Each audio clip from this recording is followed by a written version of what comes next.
and welcome to the Huntington Way. My name is Lenie Castro, and on our episode today, we have a special guest, Steve Schuck. Nice Welcome, to be here. Steve. Thank you, Lenny. Steve began his career with an economic degree from the Wharton School of the University of Pennsylvania. After graduation, he became a math teacher and a head football coach for the WestPoint Preparatory School. He and his wife Joyce lived and worked in New York, and they moved here in Colorado Springs in 1961. Steve founded Schuck Communities, and it grown from small real estate brokerage enterprise to a major developer of commercial, residential, industrial, and mixed-use projects in multiple markets here locally in Denver, Phoenix, and Portland. He has been named Citizen of the Year by the Colorado Springs Chamber of Commerce. Steve's leadership has also extended to many communities and civic challenges. Welcome, Steve. Can you tell us more about your involvement in the field of education?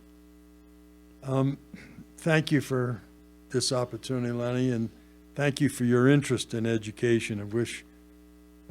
I wish there were more people who are as concerned as you guys are about the quality of education being delivered to all of our kids, but especially kids of color.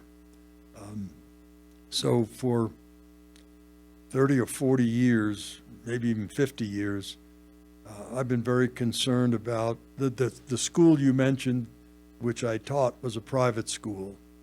I'm a product of public schools, but what's happened over the last 50 or 60 years has been that the quality of education that's being delivered to our kids has continued to deteriorate.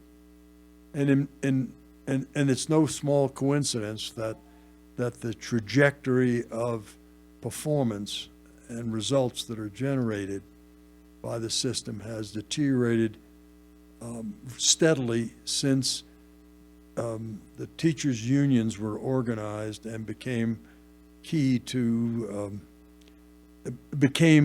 and collective bargaining was injected into the educational process. And that started about 50 or 60 years ago. And Milton Friedman, the Nobel Prize-winning economist, came up with the idea of some 5 or 6 decades ago. Let me go back. The way education is funded in most states, and certainly in Colorado, and this is true of almost every state, is that money is collected, real estate tax, you pay real estate taxes on your home. That money is sent to the state capitol. State capitol does what they do. They make sausage with those dollars. They reallocate them, and they send a fraction of those dollars back to the community.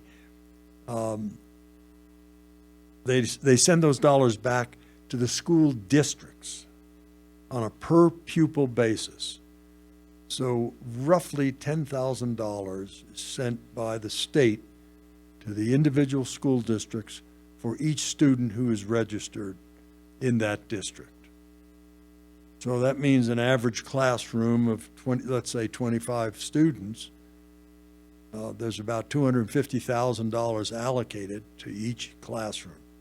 Now that number is a little higher and lower depending upon the individual school districts, but an average of $10,000 makes the point. What Dr. Friedman and by virtue of the report card, we have tracked the performance of the school districts, not only in Colorado Springs, but it's true across the state: Denver, Pueblo, Douglas County, Castle Rock, Northern Colorado. The public schools continue to perform at the same general rate, which is a failure rate of 50, 60, 70%. In some cases, up to 80 and 90% failure rate amongst all kids. Amongst kids of color, black and brown kids generally perform at roughly half the number that describes the average performance in any individual district. So the tragedy of a 50, 60, 70, 80% failure rate across the board, across almost all districts, across all ethnicities, all grades, all communities, a failure rate of whatever it is, 50, 60, 70, 80% is exaggerated among communities of color. So I get him, I was too young for Korea, too old for Vietnam. So I missed the draft. I was 4F, so I never served in uniform military, as your husband did. Yeah. I did not. So I've been a fighter for education reform as my way of serving a nation that's been very, very good to me, has provided phenomenal opportunity to my family and me.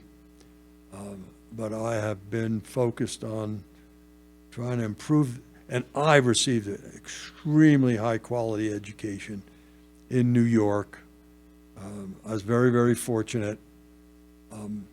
But the same quality of education is not accessible to kids in Colorado by virtue of the results, not because I say so, but because the results say so. So and then I ran for office about almost 40 years ago, and in the process of doing that, I studied the performance of the state of Colorado in various areas in which state government's involved: higher education, K-12, healthcare, corrections, et cetera, et cetera. When I got to K-12, the results were inexcusable. The tragedy, the failure rate was overwhelming. So I started asking. I had no reason to really know why. I was just a regular parent with kids, and sent them to the best schools we could find. This is before before charters were created. So all three of my kids graduated private school because my wife and I could afford to send them to private school, and the private schools were outperforming the public schools. And so we did what any parent would do, the best we could for our children. Yep. So I could afford something that most other people could not. And so in my civic activities, I decided I was going to do everything I possibly could in my political activities as a candidate, and then after I lost, I stayed involved. My goal was to do everything possible to improve the quality of education that to which every child would have access. And I'm often asked, what is my motivation? Mm-hmm. The same as your husband's was when he served in the military.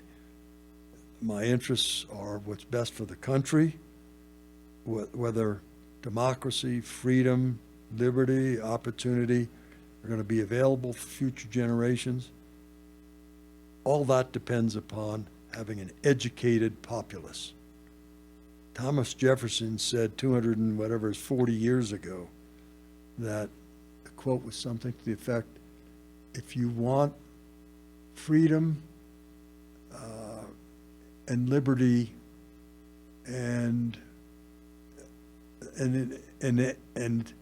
a population that is not educated, you want something that never was and never will be. Mm-hmm. So I've fractured it, but his message was for democracy and freedom to survive. The population must be educated. And in the 50 years I've been involved, I've seen nothing but decline. And so I do what I can to make things better. The first thing to do is make sure people are aware of how bad the results are, and then subpopulations, ethnic or racial groups that are performing at even worse level need to understand that. And my solution to all of that was going back to the earlier conversation about how education is funded, is to, instead of giving that $10,000 per student to the system, to the school districts, give that $10,000 to the parent and let the parent shop for whatever education that parent thinks is best for their individual children. So you take the power away from the provider, from the state, from the school district that controls the dollars and has a monopoly. Therefore, it has no incentive, no reason. There's no consequence to the fact that they're failing at 60, 70, 80% rate, because low-income families don't have the resources I have, don't have the ability to send their child to any school other than the one to which their child is assigned in their neighborhood. So I wanted to take all that power and transfer it from the provider, from the system, from the districts, and transfer that power to the parents. So parents control that $10,000, and parents can shop for whatever school they think is best, private, public, charter, home. I'm indifferent. I'm agnostic about where they send their kids to school. I am passionate about them controlling that decision and nobody else. Wealthy people, people like myself who are comfortable financially, make choices and have the resources to exercise that choice. Low-income people do not. So you have a bifurcated system. You have a system that favors the haves and abuses the have-nots. And I'm trying to level up that playing field. So my response to the system that has failed so many kids is that if you cannot perform, if you can't deliver education that meets the wishes and wants of individual parents, then give them their money back. Just like anybody else delivering any other kind of product would have to do. And let them decide where they want to send their kids to school. By doing it that way, you create a marketplace. You create competition. Then schools have to compete for the favor of those parents. They want that $10,000, then prove to that parent that you're going to do a good job educating that child. And that parent then will favor you with their dollars and the privilege of educating their child. Today's world, it's exactly the opposite. The system has all the power. Low-income parents have none. So when they determine their kids aren't getting the kind of education they think their kids should, they have no place to turn. They have no recourse, which is why we set a Parents' Challenge. We'll get to that. We'll get to that later.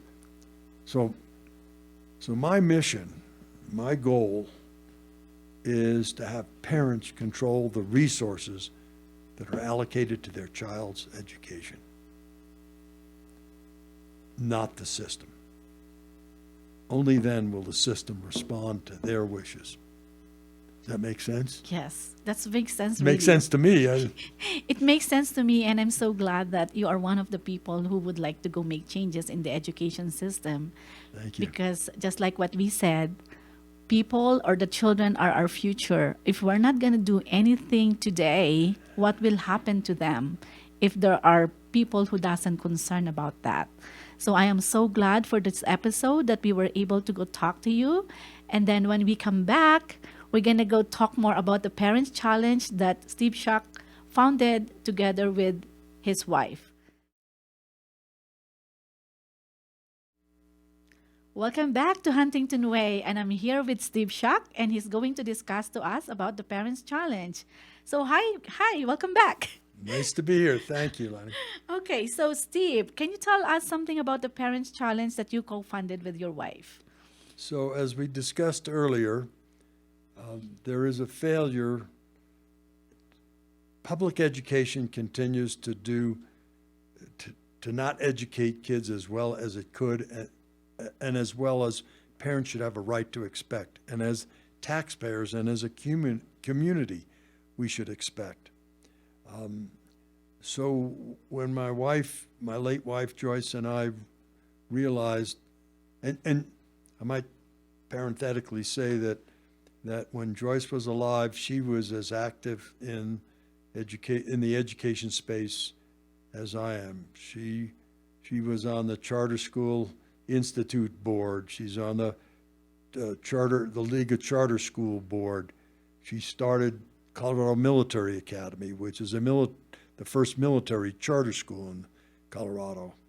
So she was very, very active herself. And when we realized how the disparity in the level of education that kids were receiving, that kids in wealthier school districts and people of means could pick and choose whichever school they could. If the school in the neighborhood in which they lived didn't do a good enough job educating their kids, they had the resources and the ability to move to a neighborhood with a better school. So they had mobility, they had choice, they could make choices. Low-income parents didn't have that opportunity and didn't have those resources. It's a long, complicated story to use up this session and 10 more. But Colorado passed legislation about 23 years ago. So that would have made it in the year about 2000, can't remember exactly, that would have taken public funds and let parents control those funds as they related to their children's education.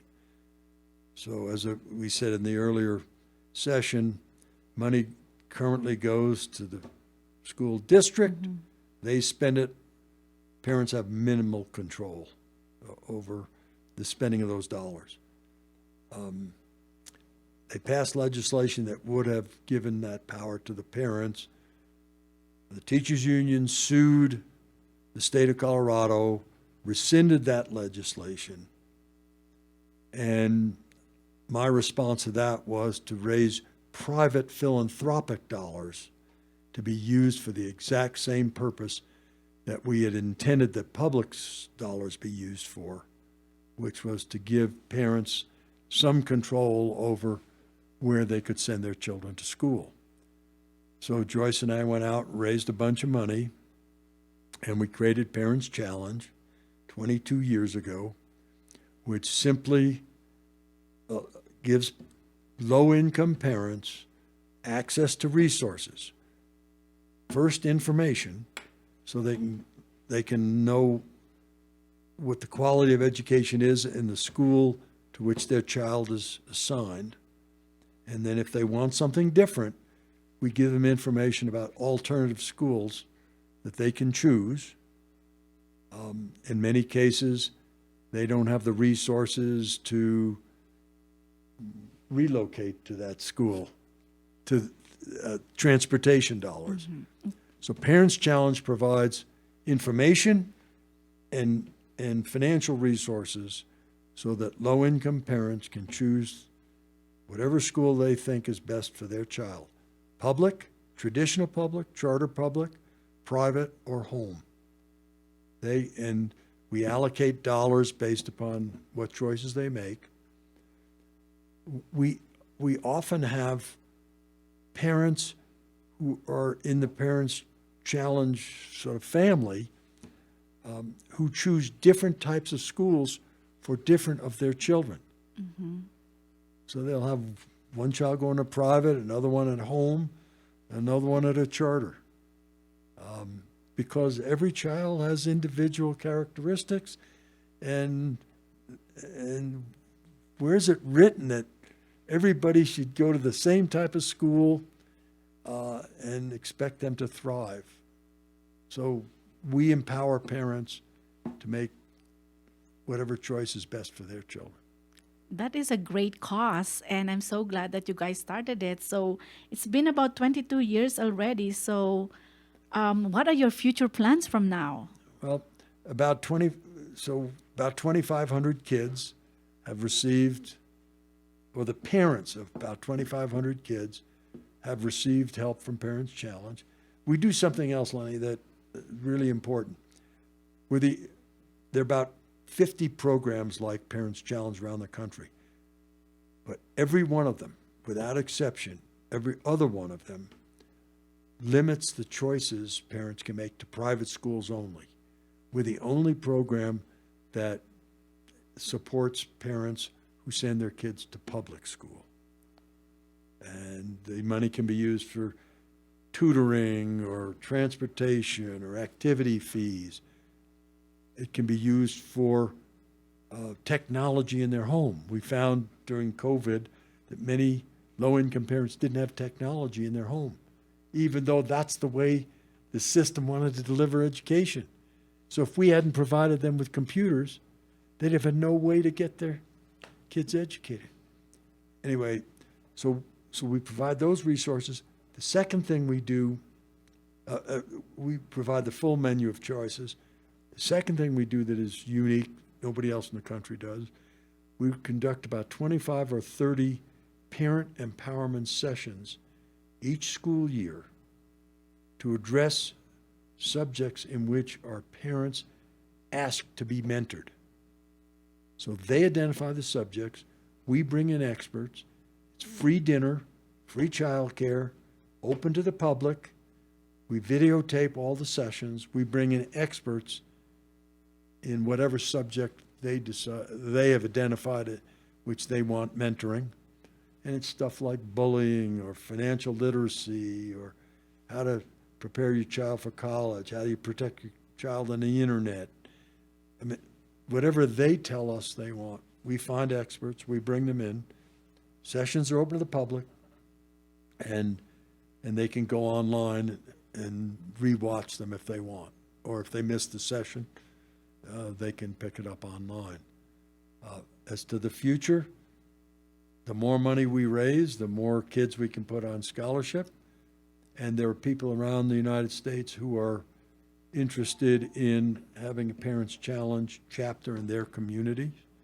So we're talking to multiple communities about doing the same thing in their community that we've done in Colorado Springs. And the last thing I'll mention is we are very engaged with boards of education. That's where many of these decisions are made. That's where much of the failure is taking place, is at the school board level. So we're activating parents in how to engage with their school boards so they can have influence on what happens to their children. That's great. Yeah. So parents, you have heard about Steve Schuck, and if in case you want to learn more about Parents Challenge, where can we find you, Steve? Just go to the website Parents Challenge. I don't even know I don't even know if I have the address, but just just Google Parents Challenge. Okay, there you go, parents. So if you want to go learn about it, go stay tuned, and you can look at the link in our website. Thank you so much. We will see you next time.